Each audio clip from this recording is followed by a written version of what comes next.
Hey everyone, it's Jason from EskimoTV.net. Today I'm going to be reviewing Elio. If you prefer to read my review, you can go check it out over at EskimoTV.net. Pixar's Elio has some emotional and humorous beats that ultimately work, but the path there takes its sweet, sweet time. The film introduces us to Elio, a quirky 11-year-old boy obsessed with outer space, but unlike characters like Miguel from Coco, whose love of music feels instantly relatable, Elio's outlandish obsession with space feels more forced at first.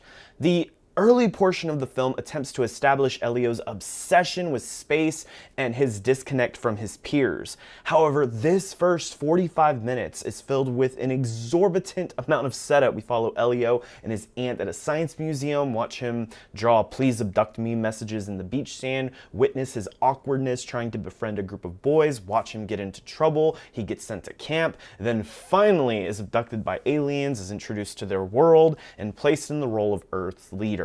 It's not until nearly the halfway mark that Elio meets Glorden, who is also facing pressures to conform to a certain set of expectations, and that's when the film truly comes alive. Elio and Glorden's chemistry is the heart of the film. Glorden is a worm-like alien with too many teeth and not enough desire to become the war machine his father, Lord Grygon, wants him to be. Their bond becomes the film's beating heart. Both Elio and Glorden feel like outcasts trying to escape rigid expectations. Their friendship offers the kind of relatable warmth that Elio's earlier solo scenes lacked. One standout moment occurs when Glorden saves Elio from a fire by telling him to crawl inside his terrifyingly toothy mouth. The trust built in this surreal moment sets the tone for their growing connection. Later, Elio's misguided attempt to clone both himself and Glorden to remain in the alien world backfires as he watches the version of himself seemingly thriving on Earth, completely obedient and completely boring. Elio ultimately lands on a touching message that the quirks we try to suppress are often the most lovable parts of who we are.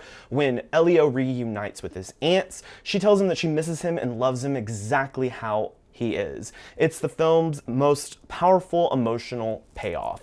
While Elio stumbles through a bloated setup and doesn't quite hit the classic status of earlier Pixar outings, its second half delivers charm, emotional resonance, and a touching message about acceptance and self-worth.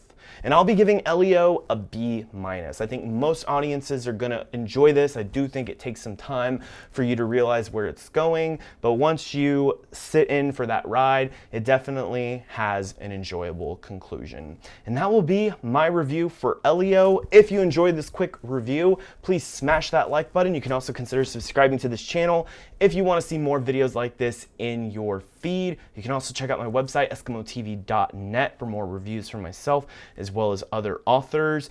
If you've tried checking that website out recently, it actually has been down, but I'm going to be hopefully getting it back up at the end of this month. But I'm still telling people to go to my website, so if anyone checks this video out in the future, you can know it's there. But I thought I would go ahead and give that little disclaimer. But thank you all. Let me know what you think about this movie in the comments below, or if you haven't seen it, what are your thoughts going into it? And until next time, ladies and gentlemen, this is Jason Escamilla from EskimoTV.net.